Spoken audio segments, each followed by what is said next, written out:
Businesses in the New South Wales Hunter Region are bracing themselves for next month's introduction of the carbon tax. Electricity generators are among the big polluters that will have to pay. Political reporter Eliza Blue travelled to the Hunter Valley. Varley has been designing and engineering machinery in the Hunter Region for more than 100 years. Chief Executive Jeff Phillips has been monitoring the political debate about the carbon tax. His company won't have to pay the tax, but he's waiting for a clearer picture of how it will affect the cost of doing business. Carbon tax will definitely affect our company. The big question is how much. We don't know, I suppose. It would be clear, I think, that our costs are going to go up.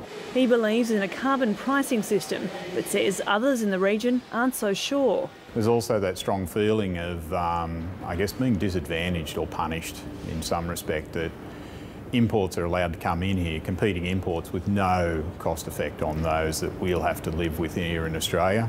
Varley employs apprentices from the Hunter Valley Training Company.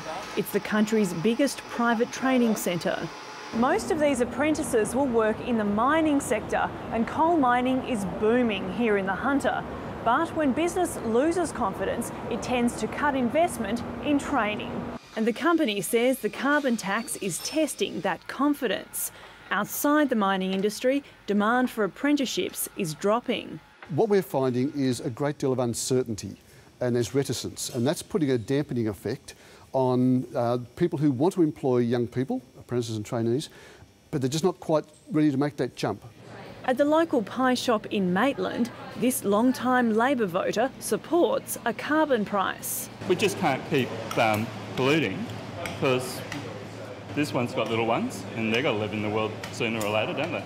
For Maitland butcher Neil Eastley, the carbon tax will mean bigger power bills. It's really just going to be another additional cost for small business on top of what we already have to pay.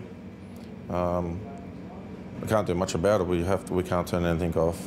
This is the biggest coal exporting region and will be a major focus when the carbon tax is introduced on July the 1st. Eliza Blue, ABC News in the Hunter Valley.